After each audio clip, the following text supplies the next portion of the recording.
اللہ سبحانہ و تعالیٰ کہہ رہے ہیں کہ جو لوگ کامیاب ہیں، اصل کامیاب جو لوگ ہیں، یہ خالق کائنات کا کلام ہے اپنے بندوں سے، یہ اس ذات کا کلام ہے جو تمہارے میں سے نہیں ہے، یعنی جو کریٹر ہے ہر چیز کا، جس نے یہ بدیع السماوات والارض، یہ آسمان اور زمین کی انیشیشن جس نے کی ہے نا، وہ رب کہہ رہا ہے، جس نے تمہیں اس دنیا میں لا کے کھڑا کر دیا، تمہاری نسلوں کو پیدا کیا، اور یہ سب پورا سسٹم، یہ ملکی وے، یہ گلیکسیز، یہ کلسٹرز، یہ سپر کلسٹرز، اور یہ بلیک ہولز، اور یہ سارے سب کچھ جو تمہارے لیے بنایا، وہ ذات کہہ رہا ہے کہ قد افلح المؤمنون، کہ جو فلاح پانے والے جو سکسیسفل لوگ ہیں وہ کون ہیں؟ وہ مومنون ہیں، وہ مومن ہیں، وہ بلیورز ہیں، یعنی this is success, this is real success. قرآن میں آتا ہے کہ اصل کامیابی پتہ کیا ہے؟ فمن زحزح عن النار وادخل الجنہ فقد فاز، کہ جو جہنم کی آگ سے بچا لیا گیا اور جنت میں داخل کر دیا گیا، فقد فاز، یہ کامیابی ہے۔ اور اس کامیابی کو کون لوگ حاصل کریں گے؟ قد افلح المؤمنون، جو لوگ مومنون ہیں۔ اور پھر اچھا ٹھیک ہے یا اللہ، مومنون کون ہیں، ان کی کوالٹیز کیا ہیں، ان کے ٹریٹس کیا ہیں؟ اللہ سبحانہ وتعالیٰ اگلی 10 آیات میں ان کے بارے میں بتاتے ہیں۔ اور let's get straight to it. رب اشرح لی صدری ویسر لی امری واحلل عقدۃ من لسانی یفقہوا قولی۔ دوسری آیت میں آتا ہے کہ الذین هم فی صلاتہم خاشعون، کہ یہ وہ لوگ ہیں جو صرف نماز نہیں پڑھتے، they're not those who pray on time, rather they pray with خشوع۔ یہ صرف نماز کی حفاظت نہیں کرتے بلکہ اپنے خشوع کی حفاظت بھی کرتے ہیں، کیونکہ حدیث میں کیا آتا ہے؟ اول شیء یرفع من هذه الامه الخشوع حتى لا ترى فيها خاشعہ، یعنی this is such a scary حدیث کہ سب سے پہلی چیز جو اس امت سے اٹھا لی جائے گی وہ کیا ہوگا؟ وہ خشوع ہوگا۔ سب سے پہلی چیز جو اس امت سے اٹھا لی جائے گی، کین یو انڈرسٹینڈ؟ اس امت کی جو کوالٹیز ہیں، یعنی تقویٰ ہے، سچ ہے، دیانتداری ہے، اپنے آپ کی نظروں کی حفاظت کرنا ہے، مختلف چیزیں ہیں، لیکن سب سے پہلے چیز جو اٹھا لی جائے گی اس امت سے وہ خشوع ہوگا۔ حتیٰ کتنا اٹھا لی جائے گی؟ اللہ کے نے فرمایا حتیٰ لا ترى فیہا خاشعہ، تم کسی کو بھی خشوع والا نہیں دیکھ پاؤ گے، اتنی اس کی قلت ہو جائے گی۔ اور ہم دیکھیں، میں اور آپ دوسروں کو جج نہ کریں، ہم اپنی نماز کو جج کریں۔ ہم ابھی مغرب میں دیکھیں کہ ہم نے نماز پڑھی مغرب کی، جن جگہوں پہ مغرب ہو گئی ہے الحمدللہ، جہاں پہ نہیں ہوئی وہ اپنی لاسٹ نماز کو دیکھ لیں، عصر کی نماز کو دیکھ لیں کہ what were they thinking in their صلاح، ان کا جو اصل فوکس تھا وہ نماز میں۔ چلیں یہ بتا دیں کہ پہلی رکعت میں کون سی سورت کی تلاوت کی، دوسری رکعت میں کون سی سورت کی تلاوت کی، سجدے میں کون سی دعائیں آپ کو یاد ہے کانشیسلی جو آپ نے اس لاسٹ نماز میں مانگی؟ یہ خشوع۔ ہمارا تو بالکل ایک جو سٹینڈرڈ ہے وہ بدل گیا۔ ہم تو کہتے ہیں کہ الحمدللہ جی میں 4 وقت کی نماز پڑھتا ہوں یا 5 وقت کی نماز، ہمارا تو 5 وقت کی نماز پڑھنا یہ سٹینڈرڈ اور ایک یارڈ سٹک بن گیا کہ بس جی میں مومن ہوں۔ حالانکہ صرف 5 وقت کی نماز پڑھنا نہیں، اللہ تعالیٰ سے کہتے ہیں کہ وہ تو نماز تو پڑھتے ہی پڑھتے ہیں، ان کے لیے تو یہ ایک سب کانشیس ایکٹ ہے، وہ ان کے لیے اس کے بارے میں رہ نہیں سکتے، وہ ان کی لائف اسٹائل ہے نماز تو، لیکن ان کے لیے جو چیز پینیکل ہے اس میں وہ خشوع ہے، وہ اس کو لازمی اچیو کرتے ہیں۔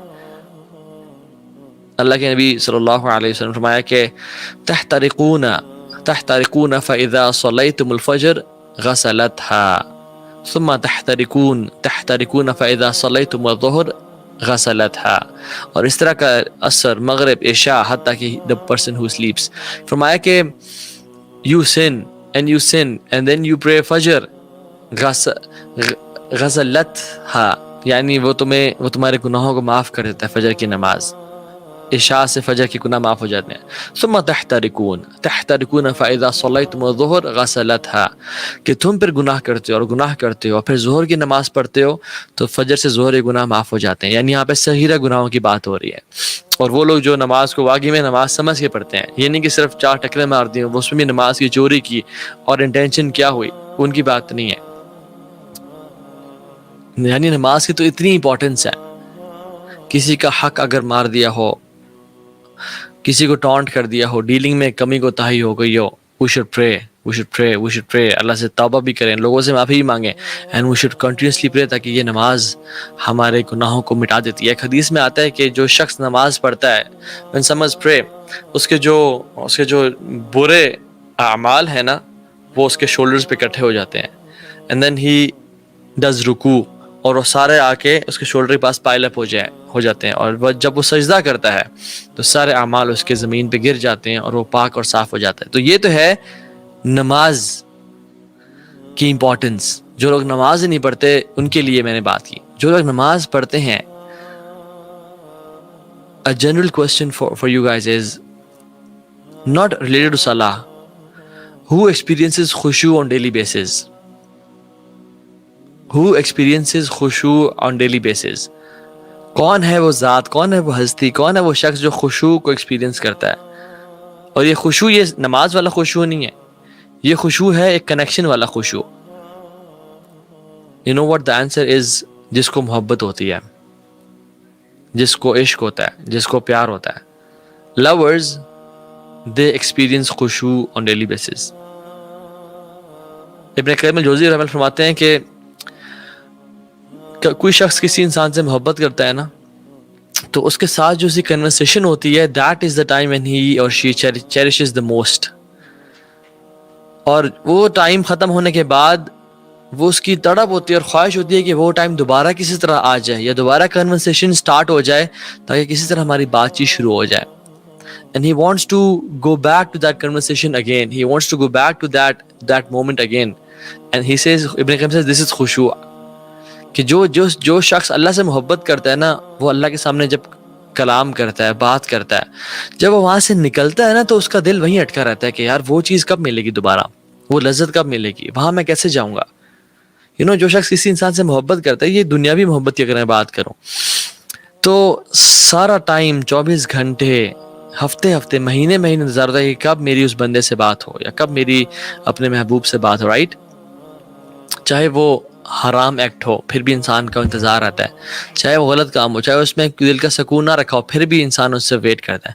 اور جب وہ کنورسیشن ہو رہی ہوتی ہے, دیٹ پرسن ٹرائز کہ میں اس مومنٹ کو انجوائے کر لوں ٹو اٹس فلیسٹ, اس کو میں ذرا بھی مس نہ کرنے پاؤں. اور پھر اس کو بعد میں وہ ساری اگلے کچھ لمحات اور کچھ دنوں کے لیے وہ چیریش کرتا ہے, and he tries to go back to that conversation again, یعنی just to bring back that moment. میں کچھ کاؤنسلنگ کیسز ڈیل کرتا ہوں ڈفرینٹ, کبھی لو اسٹرک ہوتے ہیں, کبھی ہارٹ بریک ہوتے ہیں, اور بہت دیر بعد بھی, ساری باتیں کرنے کے بعد بھی, ان کی ساری باتیں سننے کے بعد بھی, ان کو نصیحت کرنے کے بعد بھی, they talk about that lover and that moment again and again. They relapse. Extreme focus اس ذات پہ, ایکسٹریم فوکس. میں حیران ہو گیا کہ میں کتنی باتیں آپ کو میں نے کی, آپ کی باتیں سنی, آپ سے کویشچنس پوچھے, آپ نے سولوشن خود بتایا, اور پھر کیا ہوا کہ you are turning back to that person again. مطلب وہ ساری جو بات تھی وہ ختم. یعنی خشوع از the connection with Allah subhanahu wa ta'ala. This is khushu'. If I define khushu' is connection with Allah subhanahu wa ta'ala. And we need to use the analogy to understand khushu'. What do lovers do? What do lovers do? Simple answer, they love. They love. يحبونهم كحب الله. They love some certain things as they want to love Allah subhanahu wa ta'ala. يحبونهم كحب الله. وہ اس ذات سے, اس چیز سے, اس مال سے, اس status سے, اس fame سے, اس سب سے اتنی ایسی محبت کرتے ہیں جس طرح اللہ سے محبت کرنی چاہیے تھی. والذین آمنوا اشد حبا للہ. لیکن جو ایمان والے ہیں وہ اللہ کی محبت میں شدید ہوتے ہیں. ایک محبت عشق میں مبتلا انسان کسی عورت سے, یا کسی چیز سے, اپنی گاڑی سے, یا کسی عہدے سے, یا کسی بھی چیز سے کریزی ہو کے پیار کرتا ہے, رائٹ, جس طرح اللہ سے پیار کرنا چاہیے تھا. لیکن ایمان والے اللہ سے کس طرح محبت کرتے ہیں؟ والذین آمنوا اشد حبا للہ. جو لوگ ایمان والے ہوتے ہیں وہ اللہ کی محبت میں شدید ہوتے ہیں. So the question is, again, the litmus test is just to, the first step to solving a problem is to know that there's a problem. Is there a problem with our khushu or not? Yes, there's a lot of problem. اچھا جی, کیسے؟ اپنے آپ سے سوال کریں. آپ نے فجر کی نماز میں, فجر کے 2 فرض میں کیا کیا آیات پڑھی تھی؟ آپ نے ظہر میں کون کون سے، اگر صرف فلق ناس پڑھی تھی یا سورہ اخلاص سورہ کوثر پڑھی تھی تو دین آپ کو اللہ سے وہ بھی محبت ڈیولپ نہیں ہوئی، مجھے اللہ سے وہ محبت ڈیولپ نہیں ہوئی. اور میں نماز میں کیا سوچتا ہوں، نماز پڑھتے ہی اباسی آنے شروع ہو جاتی ہیں مجھے، یا میں مزید خشوع میں بڑھ جاتا ہوں. Do I want to end the صلاح امیڈیٹلی اور do I want to prolong it? یہ کچھ کوسچنز ہیں جو ہمیں آپ سے پوچھنے چاہیے. لیکن ہم لوگ کیا سوچتے ہیں، we love our job, right, we think about our job in صلاح، we love a person, we think about that person. ہم اسپورٹس کے بارے میں سوچ رہتے ہیں، ہم اپنے کام کے بارے میں سوچ رہتے ہیں، ہم اپنے آپ کے بارے میں سوچ رہتے ہیں. ہاؤ مچ ڈو وی لو اللہ سبحانہ و تعالیٰ اینڈ ہاؤ شوڈ وی لو اللہ سبحانہ و تعالیٰ. ایک سچا واقعہ ہے، ٹرو سٹوری. ایک بچہ تھا، ایک ماں کا بیٹا تھا، وہ جرمنی رہتا تھا اور 8 سال سے وہ جرمنی میں تھا. 8 سال سے ہر مہینے وہ ایک لیٹر لکھا کرتا تھا. اس زمانے میں there were letters، وہ لیٹر لکھا کرتا تھا. اور جیسے ہی وہ، اور ماں اس کا انتظار میں رہتی تھی کہ میرے بچے کا لیٹر کب پہنچے گا میرے پاس. اور جیسے ہی اس کا لیٹر گھر پہنچتا، her heartbeat her heart used to start pounding fast، تیز تیز، وہ تیز دھڑکنے شروع ہو جاتا. on receiving the message from her son. why؟ there is love in between، محبت ہے. جیسی لیٹر ملتا دل کی دھڑکن تیز ہو جاتی اور ہاتھوں میں پسینے آ جاتے، کبھی کبھی تو شیورنگ شروع ہو جاتی ان کو. یہ ہوتی ہے محبت کا تقاضا. قرآن میں کہتا ہے تمہیں اگر محبت ہے، انما المؤمنون الذین اذا ذکر اللہ وجلت قلوبہم وَإِذَا تُلِيَتْ عَلَيْهِمْ آيَاتُهُ زَادَتْهُمْ إِيمَانًا وَعَلَىٰ رَبِّهِمْ يَتَوَكَّلُونَ. جو مومنین ہیں نا، جب اللہ کی آیات کا ذکر کیا جاتا ہے، وَجِلَتْ قُلُوبُهُمْ، ان کے دل اوپر نیچے ہو جاتے ہیں، ان کے دل کی حالات بدل جاتی ہیں. وَإِذَا تُلِيَتْ عَلَيْهِمْ آيَاتُهُ زَادَتْهُمْ إِيمَانًا، اور جب آیات کو سنتے ہیں ان کا ایمان بڑھ جاتا ہے. میرا اور آپ کا ایمان تو اللہ اکبر کے بعد اور سلام پھیرنے کے بعد سیم رہتا ہے، یعنی اللہ اکبر سے پہلے اور سلام پھیرنے کے بعد ہمارے ایمان کو تو فرق ہی نہیں پڑتا. اینڈ وی کال جی الحمدللہ، جی ہم حاجی صاحب ہیں، ہم فلاں شخص ہیں، ہم جی اتنا صدقہ خیرات کرتے ہیں، ہم جو نیک کام کرتے ہیں. یہ کیسا ایمان ہے جو کہ دل کی حالت نہیں بدلتا. ایک اور سٹوری ہے جس میں ایک اولڈ خاتون تھی. اب یہ ہے اللہ کی محبت، دیکھیں، بوڑھی خاتون 70 سال کی تھی and she was illiterate. اس نے اپنے گرینڈ سن کو بولا، اپنے نواز سے بولا کہ بیٹا مجھے اللہ تو لکھنا سکھاؤ. and she took some time to write اللہ، کہ میں دیکھوں تو صحیح کہ میرا رب کا نام کیا ہے، میں اپنے رب کے نام کو دیکھوں اور لکھ تو سکوں کم از کم. تو اس نے اللہ کا نام لکھنا شروع کیا اور اس کو کچھ ٹائم میں آ گیا. and at the age of 75 within 5 years she became Hafiza of the Quran. Allah Akbar, this is love.